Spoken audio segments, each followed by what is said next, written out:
Job లేక ఇబ్బంది పడుతున్నారా? అయితే మెడికల్ కోడింగ్ మీకు మంచి ఆప్షన్. వెంటనే కాల్ చేసి కోర్సులో జాయిన్ అవ్వండి.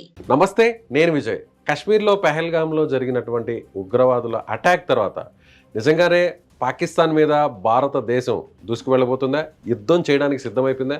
ప్రస్తుతం జరుగుతున్నటువంటి పరిస్థితులు అందుకు అనుగుణంగానే మారుతున్నాయి. దీని గురించి డీటెయిల్గా మాట్లాడదాం. మనతో పాటు ఉన్నారు రిటైర్డ్ ఆర్మీ ఆఫీసర్, అలాగే మేజర్ హర్షవర్ధన్ చావా. నమస్తే సార్. నమస్తే.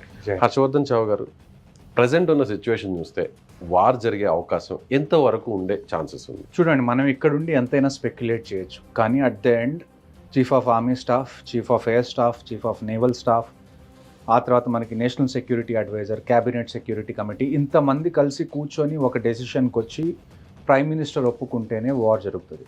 ఇక్కడ మనం చూసుకోవాల్సిన విషయం ఏంటి అంటే, లాస్ట్ కొన్ని సంవత్సరాలుగా ఎప్పుడైతే రష్యా యుక్రెయిన్ వార్ జరిగిందో, లేకపోతే ఇజ్రాయెల్ పాలెస్తీన్ వార్ జరుగుతుందో, ఇది జరిగిన ప్రతిసారి ఇండియా మధ్యలో జోక్యం చేసుకొని మనం వార్ అనే దానికి వెళ్ళకూడదు, మనం ఏదన్నా ఉంటే మాట్లాడుకొని దాన్ని కరెక్ట్ చేసుకోవాలి అని చాలాసార్లు చెప్పిన సందర్భాలు ఉన్నాయి. అలాగ మిగతా వాళ్ళందరికీ చెప్పి ఇప్పుడు మనం వార్కి వెళ్ళగలమా అంటే, మనం ఇది కంటిన్యూస్గా 75 years నుంచి స్ట్రగుల్ అవుతూనే ఉన్నాం. మనం ఫస్ట్ టైమే వార్కి వెళ్ళలేదు. ఇంత మిమ్మల్ని ఎవరన్నా ఇబ్బంది పెట్టిన తర్వాత ఎవరికైనా వార్కి వెళ్ళిపోయి ఫర్ వన్స్ అండ్ ఆల్ ఈ ప్రాబ్లమ్ని క్లియర్ చేయాలి అని చెప్పి ఖచ్చితంగా ఉంటుంది. ఒకవేళ వార్ అవుతుందా అవ్వదా అన్నది మీరు ఇక్కడ కూర్చొని డిసైడ్ చేయలేము. కానీ సిచ్యువేషన్స్ ఎలా అనిపిస్తున్నాయి? సిచ్యువేషన్స్ ఎలా ఉన్నా కానీ ఎయిర్ స్పేస్ క్లోజ్ చేసింది, మన ఇండియా కూడా సింధు జలాల ఒప్పందాన్ని రద్దు చేసేసింది. చూడండి, అలాగే త్రివిధ దళాలను కూడా అలర్ట్ చేసింది.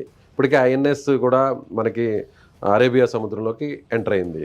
సో ఇవన్నీ సిచ్యువేషన్స్ చూస్తుంటే ఫైటర్ జెట్స్ కూడా రెడీ అవుతున్నాయి, ఆల్ టీమ్స్ని అలర్ట్ చేశాయి. అంటే ఈ సిచ్యువేషన్ ముందు, వార్ ముందు ఇలాంటి సిచ్యువేషన్స్ ఏమైనా ఉంటాయా? చూడండి, ఒక ఆర్మీ ఆఫీసర్ ఇవన్నీ చూసిన తర్వాత నాకేమనిపిస్తుంది అంటే, అట్లీస్ట్ మేబీ 1.5 months లోపల పెద్దది ఏదైనా ఖచ్చితంగా జరుగుతుంది. ఇప్పుడు ఎలాగైతే పుల్వామా జరిగినప్పుడు మనకి బాలాకోట్ ఎయిర్ స్ట్రైక్స్ జరిగినాయో, ఉరి జరిగినప్పుడు సర్జికల్ స్ట్రైక్స్ ఎలా జరిగినాయో, ఈసారి కూడా ఏదో ఒకటి ఖచ్చితంగా పెద్ద రేంజ్లో చేయడానికి చాలా ఛాన్సెస్ ఉన్నాయి. కానీ అది ఫుల్ ఫ్లెడ్జ్డ్ వార్ అవుతుందా? ముందు మనకి డిఫరెన్స్ తెలియాలి. వార్ అంటే ఏంటి, ఆపరేషన్ అంటే ఏంటి. వార్ అంటే ఎలాగుంటుంది అంటే, మనకి ఫర్ ఎగ్జాంపుల్ ఇప్పుడు కాశ్మీర్లో ఎల్సీ ఉంది. మీరు వార్ చేసి ఆ ఎల్సీని పుష్ చేయొచ్చు, కానీ చిన్న ఆపరేషన్ చేసి మీరు ఆ లైన్ ఆఫ్ కంట్రోల్ని పుష్ చేయడం అంటే కష్టం.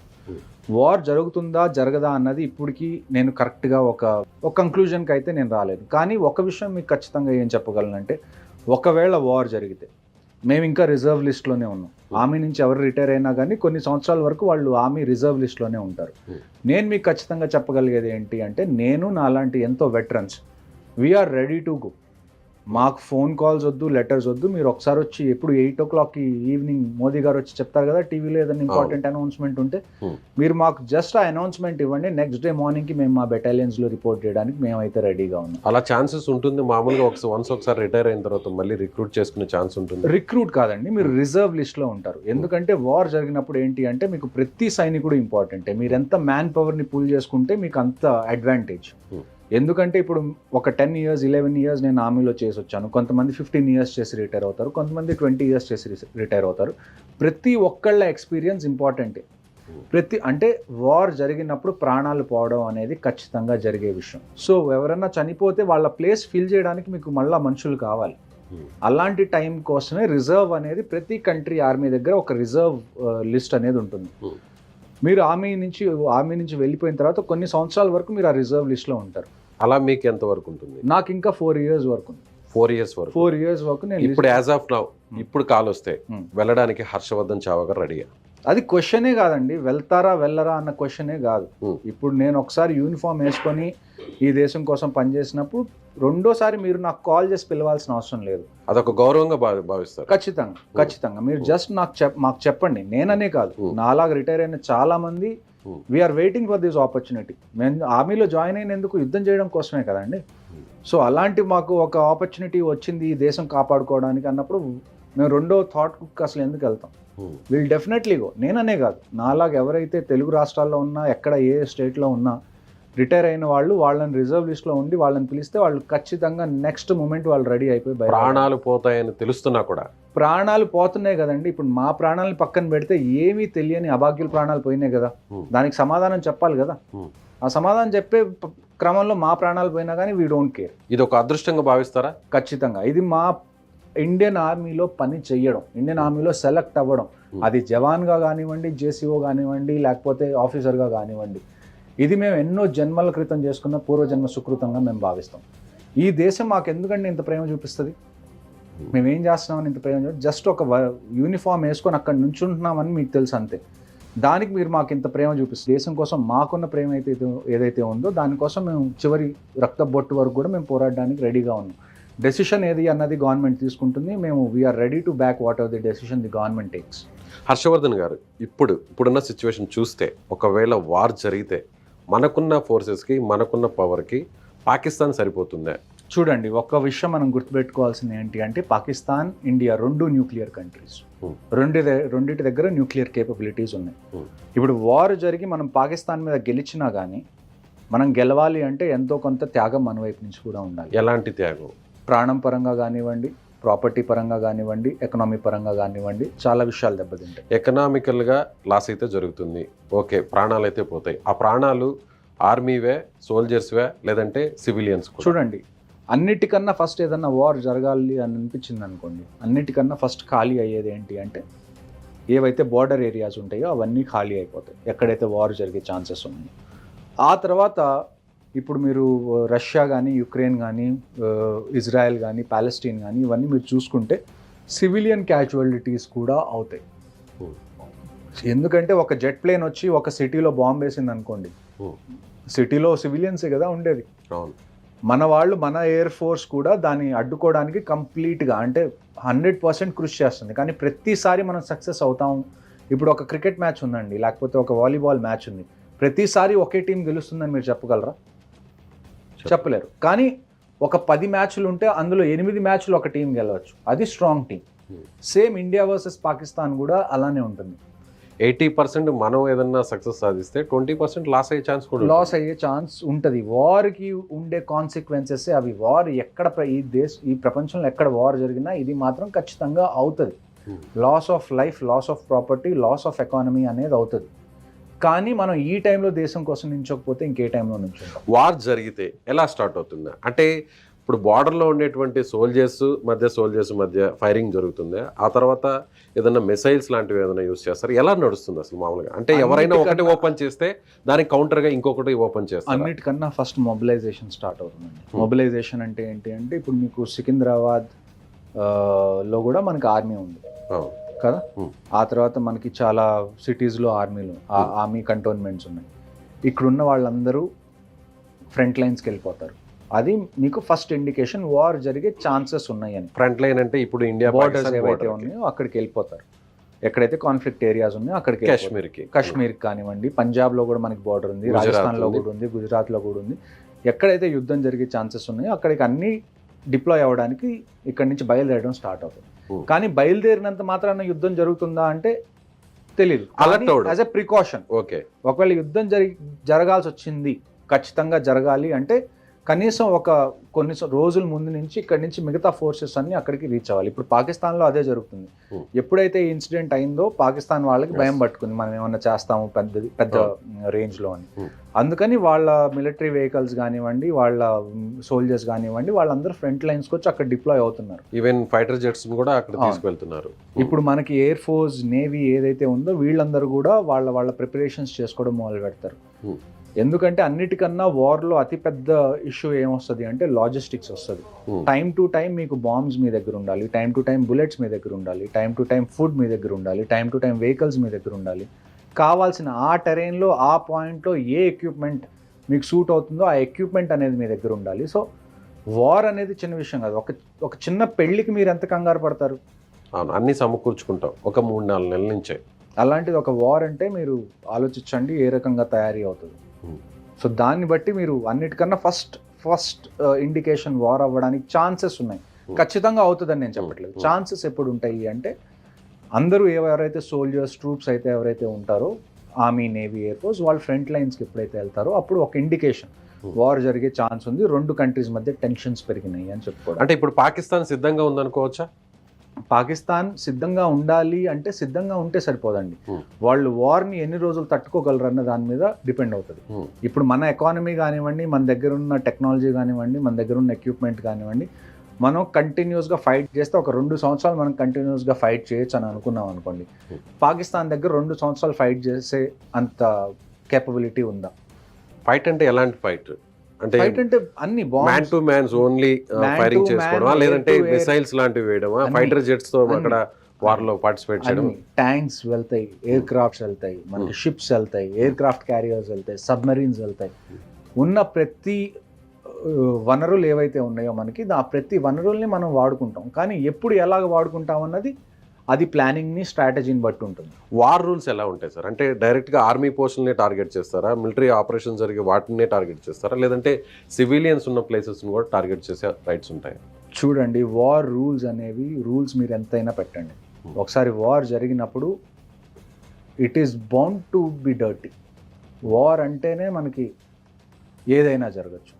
అలాంటి చోట మీరు రూల్స్ ఫాలో అవుతారా, వాళ్ళు రూల్స్ ఫాలో అవుతారా అని ఆలోచించడం కూడా వేస్ట్ నన్ను అడిగితే. అట్ ది ఎండ్ మనకు కావాల్సింది ఏంటి అంటే మనకి విక్టరీ కావాలి. ఇది ఒక క్రికెట్ మ్యాచో లేకపోతే ఒక స్పోర్ట్స్ మ్యాచో కాదు, మీరు ఓడిపోయిన కానీ పర్లేదు నెక్స్ట్ టైం చూసుకుందాం అని అనుకోవడానికి. నేను చెప్పేది ఏంటంటే if you have to play dirty we will play dirty. మాకేమి ఇబ్బంది లేదు. అట్ ది ఎండ్ మాకు కావాల్సింది ఏంటి అంటే ఈ ప్రాబ్లం మాటికి మన మీదకి రాకుండా ఉండాలంటే ఏం చేయాలో అది చేయడానికి ఒకవేళ గవర్నమెంట్ వారే ఫైనల్ డెసిషన్ అని అనుకుంటే we will support them and we will go to the front lines. మళ్ళీ ఇలాంటి ఉగ్రవాదం రాకుండా చేయాలంటే ఉగ్రవాద స్థావరాలు ఎక్కడున్నాయో ఆ ప్లేస్ని మన కంట్రోల్లోకి తీసుకుంటే ఎలా ఉంటుంది? జస్ట్ లైక్ పిఓకేలో చాలా బేస్ లాంచ్ ప్యాడ్స్ ఉన్నాయి, చాలా మదర్సాస్ ఉన్నాయి. అక్కడి నుంచి అయితే ఈ టెర్రరిస్ట్ని వాళ్ళు మ్యానుఫ్యాక్చర్ చేస్తారు, వాళ్ళని బ్రెయిన్ వాష్ చేసి. కానీ ఈ కలుపు మొక్కకి నీళ్లు పోస్తుంది ఎవరు? Pakistan army, ISI. సో ఇన్ని రోజులు మనం చేసిన ఒక తప్పు ఏంటి అంటే ఆర్మీ హెడ్ క్వార్టర్స్ రావల్పిండిలో చేయాల్సిన ఫైట్ మనం శ్రీనగర్లో చేస్తున్నాం. మీకు అర్థమైందని నేను చెప్పింది? ప్రాబ్లం ఎక్కడుందో అక్కడికి వెళ్ళి మనం ఫైట్ చేయట్లేదు, ప్రాబ్లం ఎక్కడికి వస్తుందో అక్కడికి వచ్చి ఫైట్ చేస్తున్నాం. మన దగ్గరే ఉండి మనం బయట నుంచి వచ్చే వాళ్ళతో ఫైట్ చేస్తున్నాం, మనం మాత్రం ఎక్కడికి బయటికి వెళ్ళి ఫైట్ చేయట్లేదు. ఎన్ని రోజులు అని చెప్పి మీరు ఈ హిస్టరీ ఫ్యాక్ట్స్తో కూర్చుంటారు? India is the only country which never invaded any other country అని. శాంతి కాముకులం, ఒక చెంప చూపిస్తే ఇంకో చెంప చూపించే తత్వం మనది. ఇలాంటివన్నీ అవసరం లేదంటారు ఇప్పుడున్న సిచ్యువేషన్. కుటుంబాలను చూస్తుంటే సిచ్యువేషన్ కాదండి, ఎప్పుడు కూడా ఈ కోర్ట్స్ అనేవి మనకి పనికిరావు. వ్యాలిడేట్ చేయండి. ఫర్ ఎగ్జాంపుల్ ఒక కోర్ట్ నేను మీకు చెప్తాను, an eye for an eye makes the whole world blind అంటారు. That's a very stupid argument. An eye for an eye makes the competition equal. అవునా కదా? ఇప్పుడు అంతే కదా. ఇద్దరు ఉన్నారు, ఒక వ్యక్తి కన్ను నేను పీకేశాను, నేను రెండోసారి వాడి మీదకి వెళ్ళేటప్పుడు నాకు అడ్వాంటేజ్ ఉంటుందా? ఉండదా? ఉంటుంది. అదే వాడు కూడా నా కన్ను పీకేస్తే ఇప్పుడు కాంపిటీషన్ ఈక్వల్ అయింది కదా. వాడు తప్పు చేస్తే తప్పు లేదు, మనం కూడా తప్పు చేయొచ్చు. వాడు ఏం చేస్తాడో అది కూడా మనం చేయొచ్చు, తప్పులేదు. మరి అలాంటప్పుడు ఇది చూడండి, కానీ మన ఇండియన్ బ్లడ్లో మన ఒక పౌరుడిగా సిటిజన్గా మనం మాట్లాడితే కూడా అవతల వాళ్ళు చంపినంత ఉదాసీనంగా మనం చంపలేము మనుషుల్ని. చూడండి, అది పాకిస్తానీ అయినా వేరే అదర్. ఒక సైకలాజీలో ఒక టర్మ్ ఉంటుంది, నేచర్ వర్సెస్ నర్చర్. నేచర్ అంటే మీరు పుట్టుకతో మీకు ఏమన్నా నేచర్ ఏంటి, లేకపోతే బేసిక్గా ఏ ఇన్ఫ్లుయెన్స్ లేకుండా మీకున్న నేచర్ ఏంటి. నర్చర్ అంటే మీరు లైఫ్లో పెరిగే కొద్దీ ఎదిగే కొద్దీ మీరు చూసిన వాతావరణం పెరిగిన మీకు ఒక మైండ్ సెట్ చిన్నగా ఏర్పడుతుంది. సో అట్ ది ఎండ్ మీరు గ్రౌండ్ లెవెల్లో చూసుకుంటే it's a fight of mind sets. మీరు ఏదైతే ఇప్పుడు అంటున్నారో ఇండియా వాళ్ళు మనం అంతలా చంపలేము అది ఇది అని అనుకుంటే మీరు యాక్చువల్గా ఆర్మీ ఆపరేషన్స్ చూడలేదు. మన దగ్గర కూడా చాలా మంది ఉన్నారు. మనం ఏంటి అంటే ఒక పబ్లిక్ స్పేస్లో అలాగ పిచ్చిగా మాట్లాడడం మనం చెయ్యం కాబట్టి మనం అలా చేయగలం అని చెప్పి ఎవరికి తెలియదు.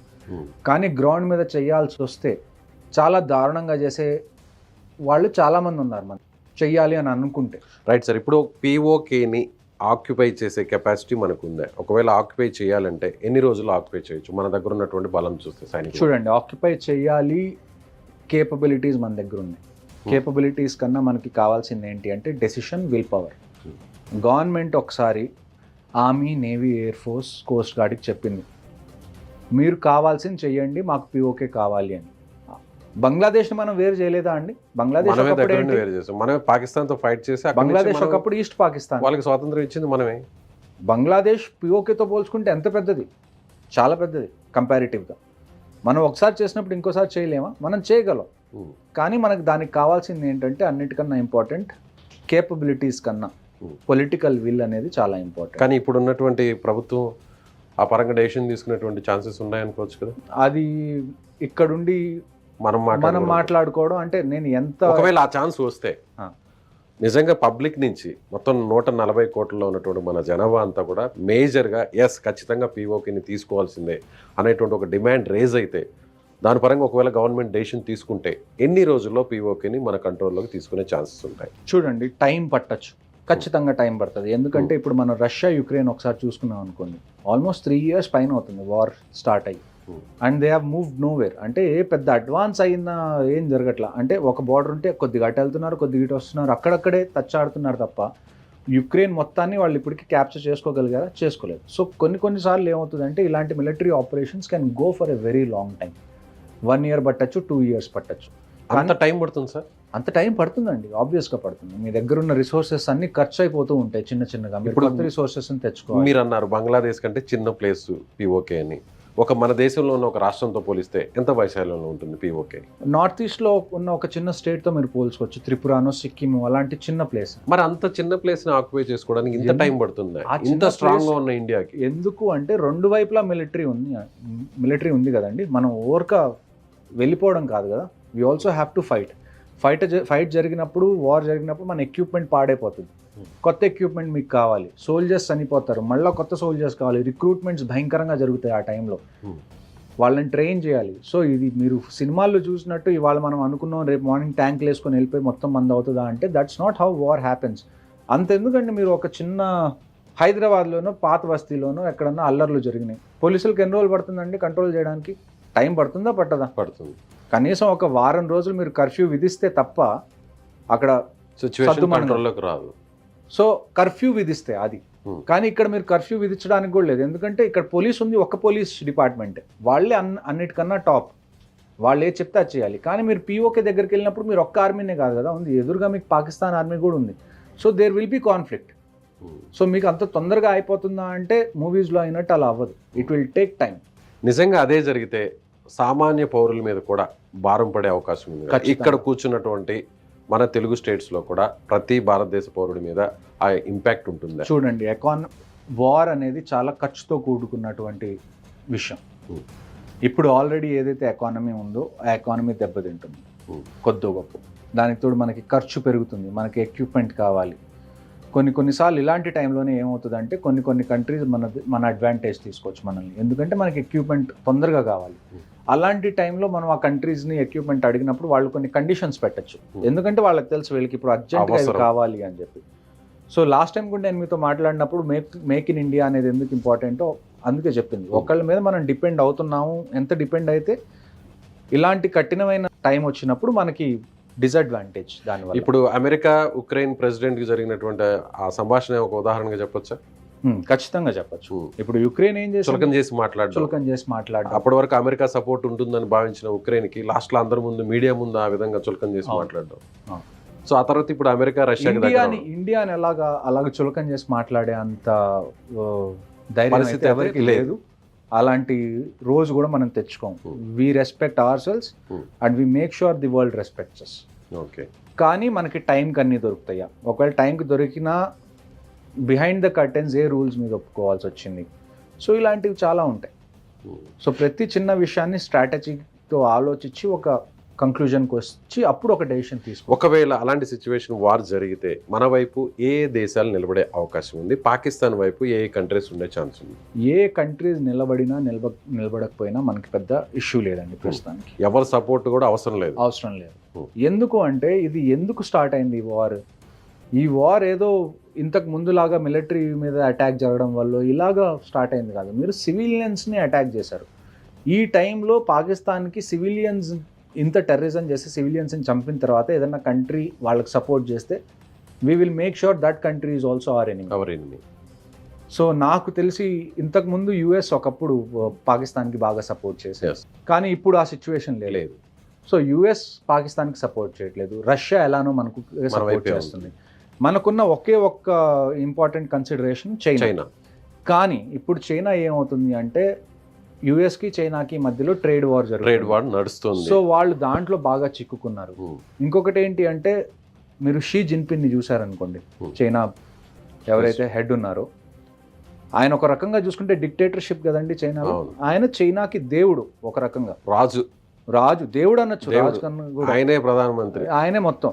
అలాంటి అధ్యక్షుడు. ఆయన ఇప్పుడు మలేషియా వియత్నాం తిరగాల్సి వస్తుంది ఆయనంతటా ఆయన సపోర్టింగ్ కోసం. సపోర్ట్ కోసం. అమెరికా మాతో ఇలా చేస్తుంది, మీరు ఇప్పుడు అమెరికాను వదిలేసి మాతో కలవండి అని. ఈవెన్ ఇన్ఫాక్ట్ వాళ్ళు పిఎం మోదీని కూడా మాట్లాడడానికి పిలిచారు ఈ మధ్య కాలంలో. మీరు చైనా రండి, షీ జిన్పిన్ మీరు మాట్లాడుకోండి అని. సో చైనా కూడా ఇప్పుడు మనల్ని ఏమన్నా అనడానికి ఛాన్స్ లేదు. ఎందుకంటే మనకి పడిన దెబ్బ ఆర్మీ మీద పడిన దెబ్బ కాదు, సివిలియన్స్ మీద పడిన దెబ్బ. దాని అర్థం ఏంటంటే they have cross the line. ఇప్పుడు కూడా ఎవరన్నా ఆ పాకిస్తాన్కి సపోర్ట్ చేశారా ఇంత జరిగిన తర్వాత కూడా? We will make sure, the Indian government and the Indian army will make sure that the other countries also in our enemies list. ఈ సందర్భంగా ఇంకొక విషయాన్ని కూడా మీ దృష్టికి తీసుకురావాలి సార్. పాక్ ఉప ప్రధాని రీసెంట్గా ఆయన స్టేట్మెంట్ చూస్తే అక్కడ జరిగింది, అటాక్ చేసింది స్వాతంత్ర సమరయోధులు, కాశ్మీరీ స్వాతంత్ర సమరయోధులు అన్నారు. అంటే అంత చులకన వాళ్ళకి. అలాగే ఢిల్లీలో ఉన్నటువంటి ఎంబసీలో కేక్ తీసుకెళ్తున్నారు. అది ఏ ఇష్యూ అయినా కావచ్చు, బర్త్డే కావచ్చు. ఇలాంటి ఒక ఇష్యూ జరిగినప్పుడు మీ అందరికీ ఇవన్నీ కళ్ళకు కనపడతాయి. ఇంత చులకన మరి కోల్పోతే. ఎందుకంటే మీరు ఒక 4 వారాలు అయిపోయిన తర్వాత మళ్ళీ మీకు ఇండియా పాకిస్తాన్ క్రికెట్ మ్యాచ్ కావాలి కదండి, మర్చిపోతాం. ప్రజలది కంటిన్యూస్గా సపోర్ట్ ఉంటేనే ఏ గవర్నమెంట్ అయినా ఏదైనా చేయగలదు. మీరు ఇప్పుడు ఇవాళ ఒక 4 రోజులు క్యాండిల్ మార్చ్ చేసేసి 4 నెలల తర్వాత మళ్ళీ మాకు ఇండియా వర్సెస్ పాకిస్తాన్ క్రికెట్ మ్యాచ్లు కావాలి, హైదరాబాద్కి పాకిస్తాన్ క్రికెట్ టీం వస్తే మేము ఎయిర్పోర్ట్ దగ్గరికి వెళ్ళి వాళ్ళ వెనకాల సంకల్ని ఆపుతామంటే కుదరదు.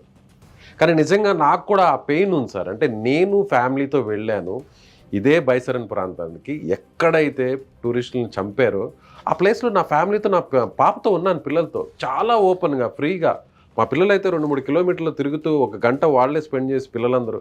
అలాంటి సిచ్యువేషన్ నాకు ఎదురైతే నాకు ఇప్పటికి కూడా నిద్ర పట్టట్లేదు. మీరు ఒక్కసారి చూస్తేనే మీకు ఇలా అనిపించింది. I was there for 3.5 years every day doing the same thing. మీరు ఒక వైపు నుంచి మీకున్న ప్రతి ఎఫర్ట్ మీరు పెట్టడానికి రెడీగా ఉంటారు. అండ్ అట్ ది ఎండ్ ఇలాంటి వాళ్ళు ఎవరో ఒకళ్ళు వచ్చి వాళ్ళని ఫ్రీడమ్ ఫైటర్స్ అంటారు. So it's demotivating for us also. కానీ మోటివేషన్తో జరగదండి పని. మీకు ఒక ఇంపార్టెంట్ విషయం చెప్తాను. 1971లో ఎప్పుడైతే పాకిస్తాన్ వార్ జరిగిందో, ఇండియా పాకిస్తాన్ బంగ్లాదేశ్ని మనం విడదీసాము, ఫీల్డ్ మార్షల్ శామ్ మానిక్షా గారికి వార్ చేయమని చెప్పి ఆల్మోస్ట్ ఒక 1 year ముందు చెప్పారు ఇందిరాగాంధీ గారు. ఫీల్డ్ మార్షల్ శామ్ మానిక్షా గారు ఏమన్నారంటే ఇందిరాగాంధీ మొహం మీద, మీరు ఓడిపోవాలి అని అనుకుంటే నేను రేపే వార్ మొదలు పెడతాను, అలా కాదు మీరు ఖచ్చితంగా గెలవాలి అని అనుకుంటే నాకు ఇంత టైం ఇవ్వండి.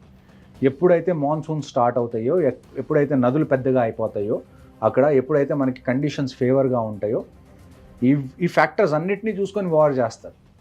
ఇవాళ అనుకోగానే రేపు మార్నింగ్ అన్ని ట్యాంక్స్ వేసుకొని వెళ్ళిపోతే మీరు చచ్చిపోతారు. There is no point. అంటే మీరు you always fight to win, you don't fight to lose. Just ప్రజల ఎమోషన్స్ మీద ఒక డెసిషన్ అయితే తీసుకోదు ఏ బుద్ధున్న గవర్నమెంట్ అయినా. గవర్నమెంట్ ఎప్పుడు ఎలా డెసిషన్ తీసుకుంటుందంటే చీఫ్స్ అందరినీ పిలుస్తారు, ఆర్మీ, నేవీ, ఎయిర్ ఫోర్స్ వాళ్ళని, నేషనల్ సెక్యూరిటీ అడ్వైజర్ని పిలుస్తారు, డిఫెన్స్ మినిస్టర్ ఉంటారు, ఎక్స్టర్నల్ అఫైర్స్ మినిస్టర్ ఉంటారు. ఎందుకంటే వార్ జరిగిన తర్వాత మనకి వేరే ఏ కంట్రీ దగ్గర నుంచి కూడా ప్రెషర్ రాకూడదు.